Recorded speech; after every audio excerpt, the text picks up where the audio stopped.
Welcome back, fellow patriots, back to our channel. Once again, I am doing another video. Unfortunately, my brother-in-law Saul could not be here tonight once again. Unfortunately, he's ill, so we're sending him prayers. Hopefully he gets better soon and recovers so he can get back into the mix. Reason I'm making this second video to episode 6 is on Thursday night, we actually did a video regarding the Joe Biden speech that he had on Thursday, September the 1st. One of the most divisive speeches I have personally ever heard in my entire life. I don't think I've heard anything historically come close to where a president classifies as extremists, right? So what Joe Biden did was he classified all MAGA Trump supporters as extremists, a threat to democracy, people who like violence, people who don't like the Constitution, etc. Don't like law and order, right? Those were the words that he used. Now, we covered in our last episode how the left, everything that he accused us of, that's what his party does. So let's just take a quick recap and let's see from his own words what he said. Donald Trump and the MAGA Republicans represent an extremism that threatens the very foundations of our republic. MAGA Republicans do not respect the Constitution. They're MAGA Republicans. Extreme MAGA Republicans. MAGA Republicans have extreme MAGA ideology. MAGA Republicans. MAGA forces are determined to take this country backwards. The MAGA Republicans believe that for them to succeed, everyone else has to fail. MAGA Republicans look at America and see carnage and darkness and despair.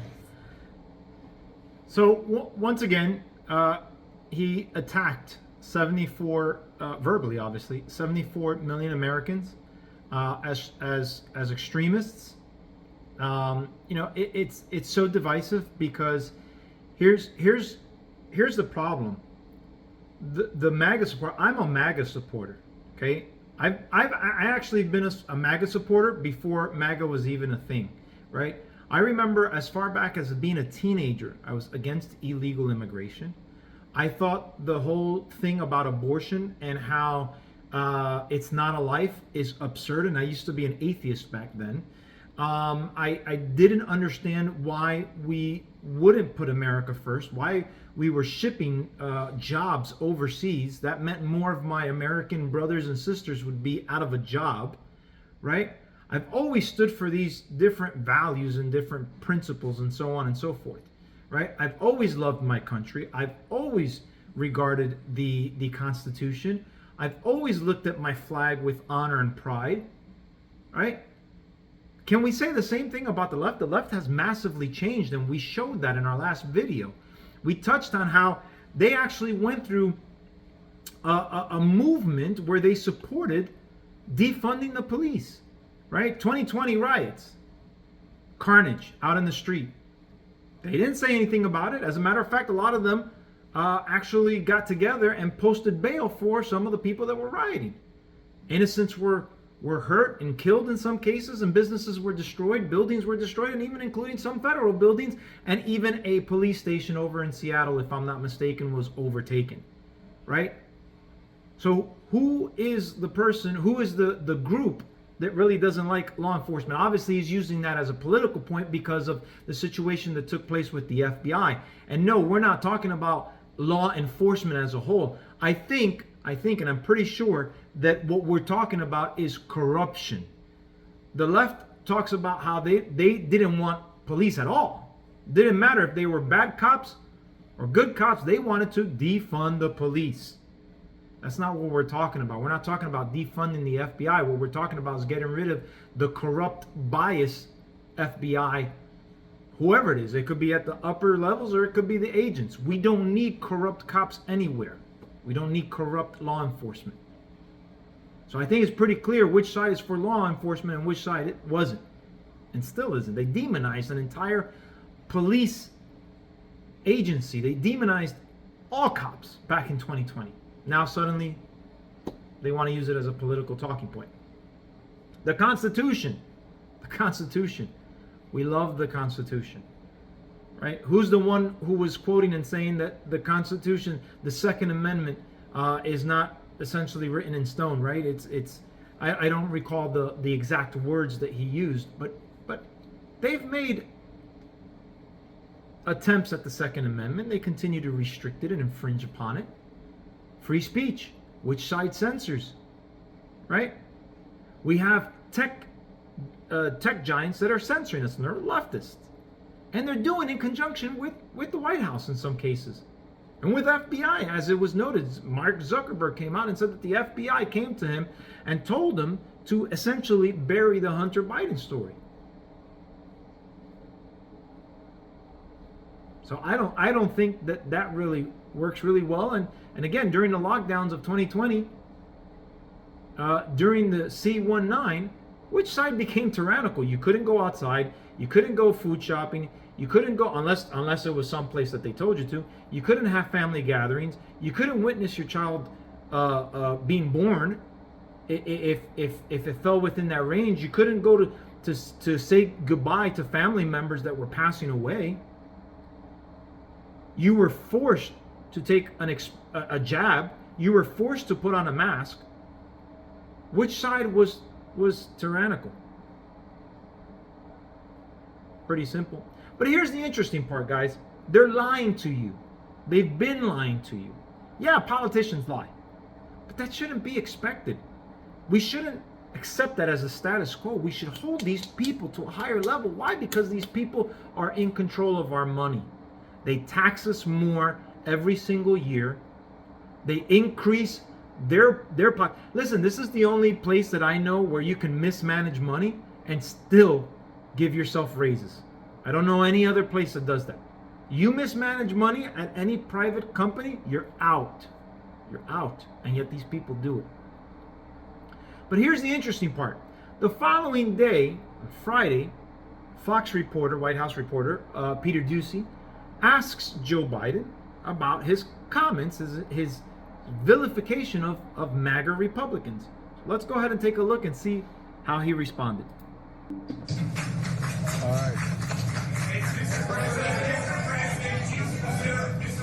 do you consider all Trump supporters to be a threat to the country? No, everyone. Come on, look, guys.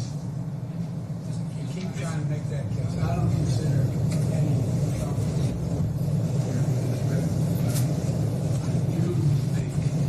anyone who calls for the use of violence fails to contend for violence when it's used.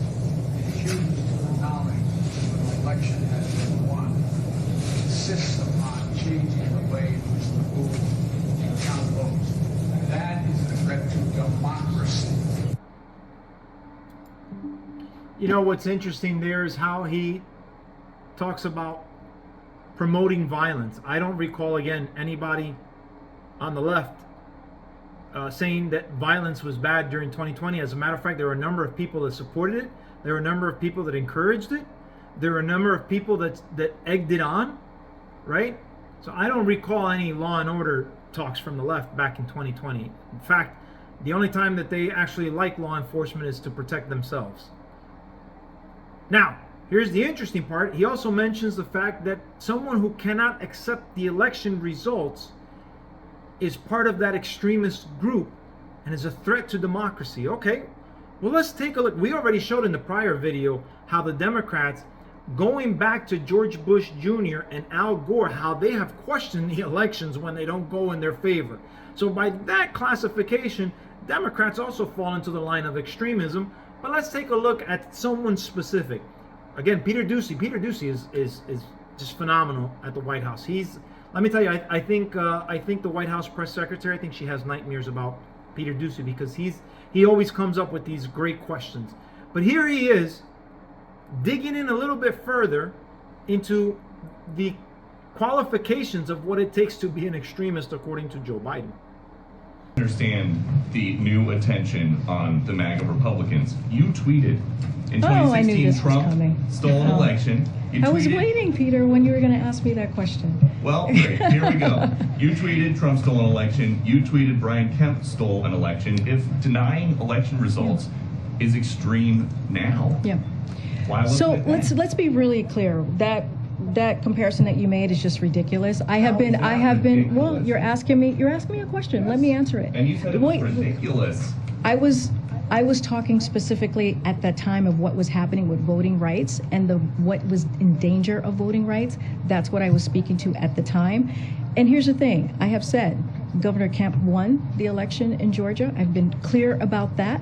I have said President Trump won the election of 2016, and I've been clear about that. What we are talking about right now is, let's not forget what happened on January 6, 2021, when we saw an insurrection, a mob that was incited by the person who occupied this campus, this facility at that time. And it was an attack on our democracy. Let's not forget, people died that day. Law enforcement were attacked that day.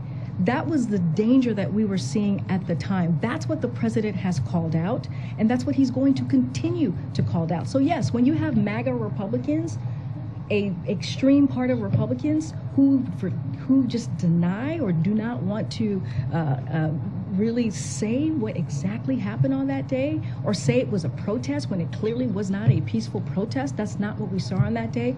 Yes, the president is going to call that out. And here's the thing, majority of Americans agree with him. Majority of Americans agree with this president on protecting our democracy, protecting our freedom, and protecting our rights. That's what we're talking about today, and that's what the president's going to focus on. All right, we're going to have to move. So interesting how she downplays her own statement. She knew the question was coming because she knows that she tweeted it herself. She knows that she denied those elections as well, right? And so by that classification, she should be also an extremist. But no, there's always a justification, right? She's downplaying it. She was talking about voting rights, et cetera, even though those voting rights in Georgia were even allowed for more rights than even in New York City, from what I understand. And what we're trying to do in Republican states is prevent voter fraud. We're trying to prevent people who should not be voting to not vote, right? If you are here illegally, for example, you should not be allowed to vote, just like I'm not allowed to vote in anybody else's country. If I were even there visiting, I wouldn't be allowed to vote, let alone illegally, right? So let's make that very clear. Now, what is interesting is how she talks about, she tries to convolute the conversation by adding in January 6th. There's the kicker. January 6th is the kicker. Well, I do believe that President Donald Trump did say to go over to the Capitol and protest peacefully. But the Democrats, they don't want to acknowledge that, or they want to ignore it completely. And that's why you don't ever see that on the circus clown committee that's taking place. But let's go ahead and watch it for a second. Come to demand that Congress do the right thing and only count the electors who have been lawfully slated. I know that everyone here will soon be marching over to the Capitol building to peacefully and patriotically make your voices heard. Today we will see whether Republicans stand strong for integrity of our elections, but whether or not they stand strong for our country. And there you have it. He himself said that he's telling the group to peacefully protest. What's wrong with peacefully protest? Now, when you get over there, obviously something happened. And we're going to get into the details of that. There's video that shows one side of the story, but there's also video that shows another side of the story. And that side of the story isn't what's being covered. And if there were fair journalism, right, you would look at all aspects, right? Because when an investigation is done, a detective doesn't just look at one side of the scenario. They look at everything. And based on everything that they find, all the evidence, they make their assessment. And with what's going on right now with the committee, they're not doing that. They're only looking at one side. That's bias. That's not justice. Imagine you folks are on trial for something or get accused of something. And the people who are looking into you refuse to see anything that backs up your claim. They don't want to see it. They don't want to hear it. They don't want anybody who witnessed it and can back it up to come on and give their side of the story. They don't want to. Let me ask you guys a question. Would you guys think that's fair? No, I'm sure you wouldn't. I'm sure you guys would be raising hell. And likewise, that's exactly what he's doing. You know, it's not a fair process, and that's exactly what happened. Now, you got to keep in mind that all of that was focused on one building. They focused it on the center, what they think is the center of corruption, that building. Unlike the 2020, where it happened over multiple cities, multiple states, and multiple people were, again, hurt or killed. People who were innocent, had nothing to do with anything. People that were trying to protect their business, protect their home, protect their property. No mention of that. But guys, here's the interesting part. This administration continues to lie to you in several different ways. It's the same playbook over and over again. And what they're banking on is that you have short-term memory. Remember, inflation? There is no inflation. Inflation was transitory. Remember, it was because of Trump's tax cuts. Remember, it's because of COVID. Remember, it's because of Putin's war. Right? All of those things have led up. C-19. Oh, C-19. No. It's not. It's been contained. China contained it. It's not transmissible human to human. No, you don't have to worry about it. It's not. You don't have to worry about it here in this country. Now, masks don't really help. The goalpost continues to move. Well, you need to get a jab. Well, if you get the jab, you don't have to worry about it, right? If you get the jab, you're not gonna get C-19. Oh no. Well, you need a booster now. If you get a booster, you're not gonna get C-19. Well, guess what? Well, you need 2 boosters now to not get C-19. Well, maybe we should talk about 3 boosters. Well, you know what? At least your symptoms are mild, and you're not dead. The goalpost continues to move with these people. How much has the goalpost moved already with this story regarding Mar-a-Lago? Nuclear codes, documents, stolen. They keep moving the goalpost to make it more severe and worse and worse and worse. That's exactly what's going on here. Now, this speech, this divisive speech was done on purpose. Based on Biden's the question the following day, where he's saying, I don't have anything bad against MAGA Republicans. You can only assess 3 things. Either A, he forgot what the heck he said, which given his mental decline is very plausible. B, he's backtracking because of all the criticism that he's getting from all sides of the spectrum. Or C, it was done on purpose. And possibly, and I'm going to get into a little bit of a conspiracy theory, only time will tell, it's a pretext. A pretext because possibly the left finally has what it needs to indict Trump. They've been trying to remove him and prevent him from running and being in office, getting back into the White House, right? They came up with lies, they came up with an impeachment, they came up with investigations, etc. All because they hate him.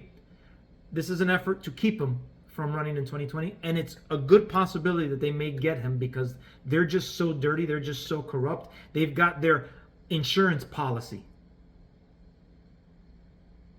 The first insurance policy didn't work. I think they came up with a new insurance policy, and this one could potentially fail. So when that happens, or excuse me, their second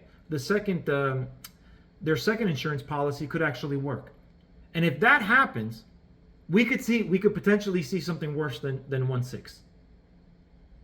And so if that were to happen, the left would go, you see, these are the extremists that I talked to you about. We need to jail them. It's a political message. Make no mistake, that speech was done on purpose. So guys, I hope this was informative. Please just continue to follow us. We'll continue to bring you the information as we see it. We've got more videos coming up. We are going to eventually get into the 1/6 issue, and we're going to show you videos that took place on the other side of the spectrum. I know there's a lot of videos that come out from the left, and I'm sure that you guys have seen all of those, but there's also video that is trying that these tech giants are trying to suppress, and obviously the left is trying to suppress. We're going to do our best to show them to you in one particular episode. Guys, until then, God bless America. Peace out.